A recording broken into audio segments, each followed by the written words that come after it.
This is a bold move. These countries are telling Africa and telling their colleagues in West Africa, we cannot continue to pretend we are leaving, and we are sending a clear statement, and that statement they have already sent by saying that we are moving towards a confederation. Sometimes you need a break in order to have genuine unity. We are not going to have French military in our territory. We are not going to have the military of another nation in our territory. We are going to change our currency. We are going to have new friends. Those can be done immediately, and once you've laid that foundation, then you move deliberately towards total liberation. But in the knowledge that it is not a fight for the faint-hearted. You are going to be resisted. You are going to be fought. Some are going to be sent to the cemetery sooner rather than later. Not easy, but that which is easy is not worth fighting for. LUMUMBA Explains. LUMUMBA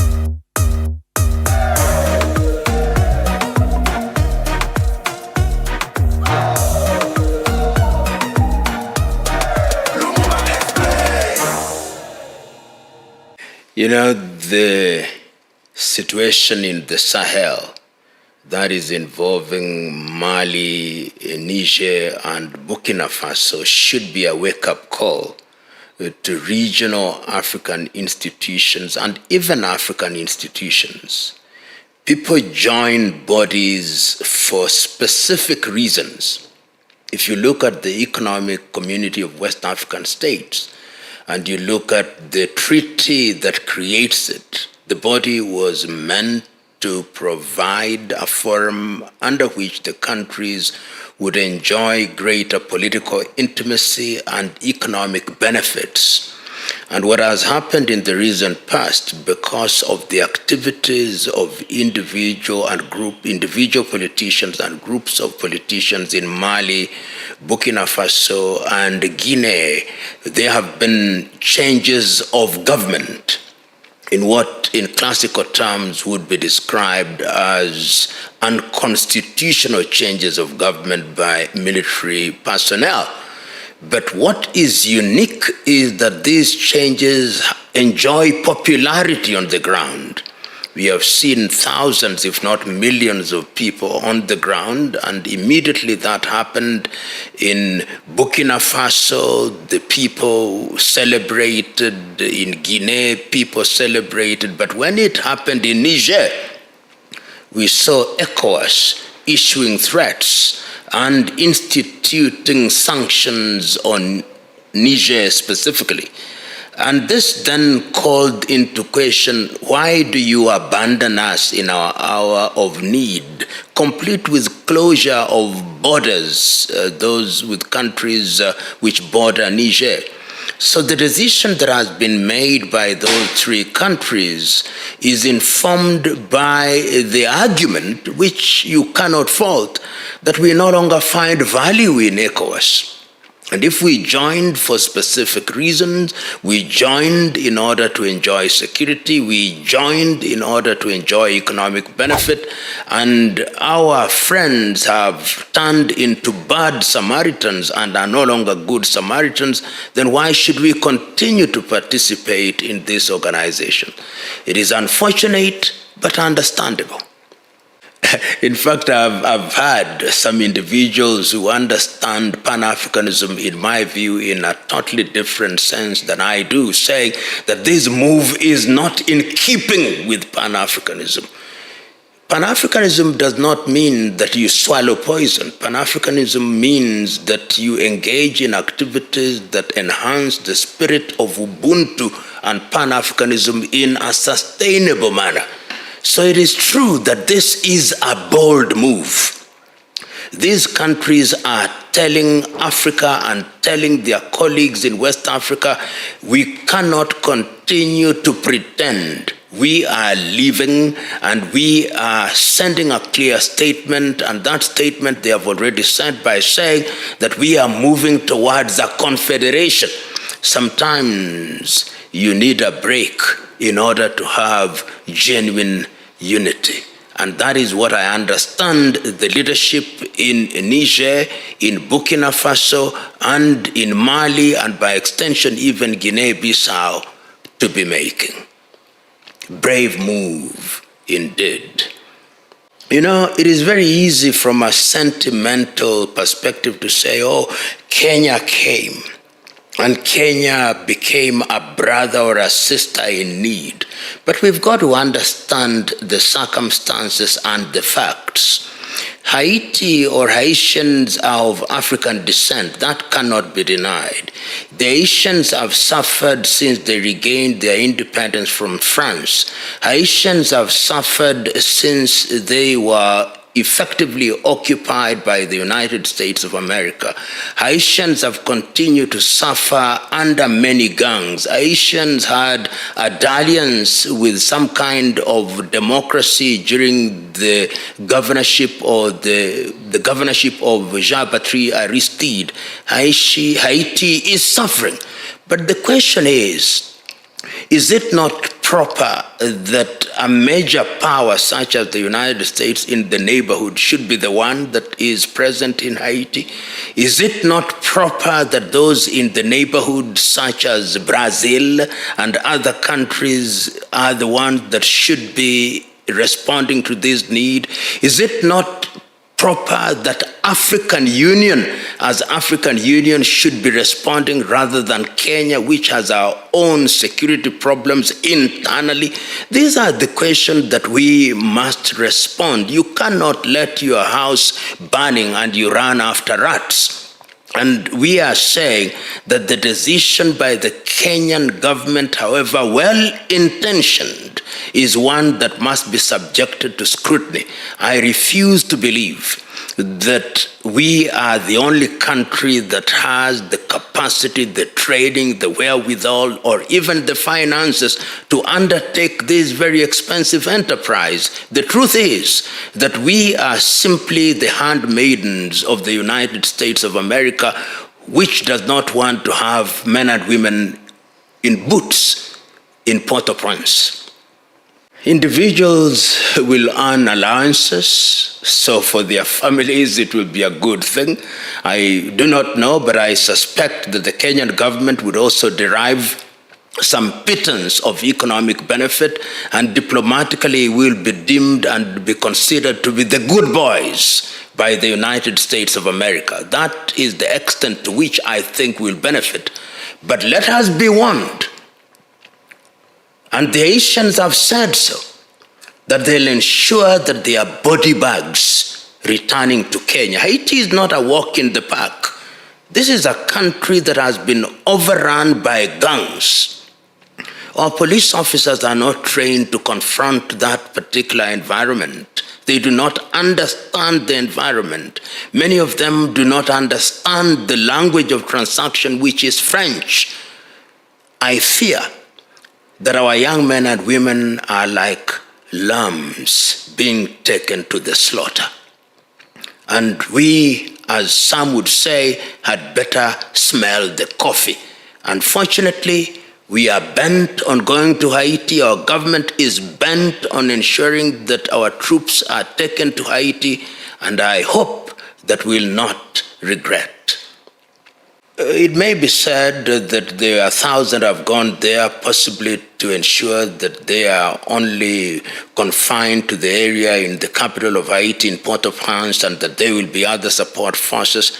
But what we have not done, in my view, I'm quite certain that the Americans may have done it, they will say, and that they have shared this particular intelligence with the Kenyans. But the truth be told, are we going there to police? Do you police an environment where there is violence and chaos, where there are drug barons, where there are gangs that are not restrained in any manner, in a terrain that you do not understand? My fear is that we are sending our young men and women into what could turn out to be a hellish environment. It is sad. It sounds good when we say that they will be sending money to their kith and kin in Kenya. It is sad when we are arguing that it is good for Kenya's image. It is sad when we are claiming that it is good because this is African brotherhood or sisterhood. But brotherhood and sisterhood must be informed and must be undergirded by a proper analysis of the true value that you are going to bring in the environment in which you find yourself. I've of course seen the Haitians coming to Kenya, particularly the political class, but the political class in Haiti have lost touch with the population. They are no longer in touch with the population. And if I was asked to say in a single sentence whether the decision to take our police officers to Haiti is a good decision, I would say bad decision, bad judgment call. If there is a country that has the knowledge, the training, the financial wherewithal to get into Haiti, that country is the United States of America, which is in the neighborhood, which knows the terrain. It is the country that should be sending men and women in boots, not Kenya, which is far removed geographically from Haiti. You know, we are pawns in a political chessboard which we do not understand. We are merely being used as pawns in this political chessboard, and the persons who are using us in this regard is an administration in the United States of America, and they have gotten a seal of approval from the UN General Assembly, and I think it is sad for African countries, individual African countries, to allow themselves to be used in this manner. The wise thing, as I've said, would have been to say, if we want to go there in terms of showing solidarity with Haiti as Africans, we would have contributed troops or police officers drawn from different countries in the continent of Africa and supported by other countries in that hemisphere led by the United States of America. Then I would say, this is a multinational police force, and we are contributing, Kenya contributing 50, Uganda 50, Tanzania 50, Nigeria 100, South Africa 50. Then we speak with the single voice of the African Union. But to want to look good in circumstances where to look good is to be naive is in itself unfortunate and deserves condemnation. Kenya, to her credit, has in the past contributed very positively to peacekeeping missions, both within and without the country. And remember, in those instances, we sent our armed forces, as they were then called, we now call them the defense forces. We served very effectively in Namibia, we served very effectively in Liberia, our troops served very effectively in Pakistan, I think our troops served very effectively in Iraq. We have a good track record, but I'm afraid that this good track record is going to be spoiled by this particular decision to send our police officers. And remember, the High Court has already pronounced itself on this particular subject, and they have come out quite clearly and indicated that the decision that has been made by the Kenyan government flies in the face of Kenyan law, because the only force that we can deploy are our defense forces, not our police officers. And I note that the government of the Republic of Kenya has already said they are going to ignore the decision effectively. Kenyan government have said, let the court say what they want, but we are going to do what we want because we have a bilateral relationship with Haiti, and we can ignore whatever the courts say and do what we want to do because we are entitled to do it. And this in itself is also sad, because a country must be a country that obeys laws, however unpopular those laws are, and however those, however unfortunate in their view the decisions of the courts are, as founded on interpretation of the laws that govern the country. Because if you begin to disobey laws as a country, then you are sending only one message, that the laws don't matter, that we can cherry pick as a country what to obey and what not to obey, and that is how you welcome anarchy in your country. And when you remove the genie out of the box or out of the bottle, you can never quite return the genie into the bottle. Countries have paid for it. The present day Haiti must be understood in the context of the political style of Jean-Claude Duvalier, Papa Doc, who was himself a medical doctor, but in order to remain in power, used several methods, including voodoo and violence.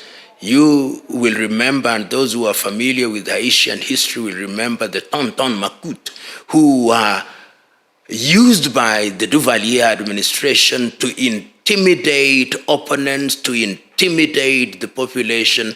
And when Papa Doc died, his son, the younger Duvalier, normally referred to as Baby Doc, also adopted the same style. So that political violence and the use of gangs became the style of political operation in Haiti. In order to survive in Haiti, you need gangs.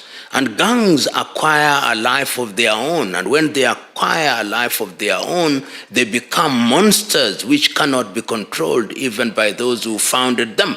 When for a short period the Haitians were tired and they had something in the nature of what was described as a democratic dispensation, the Catholic priest, the very popular Catholic priest Jean-Bertrand Aristide, came in and tried to dismantle the gangs. And no sooner had he settled in office than he himself was removed and exiled, sending the one story that when gangsterism becomes the way of conducting politics, it is not easy to remove that culture from the political scene. And for that reason, it becomes a way of life, a culture, and that is what Haiti is suffering from.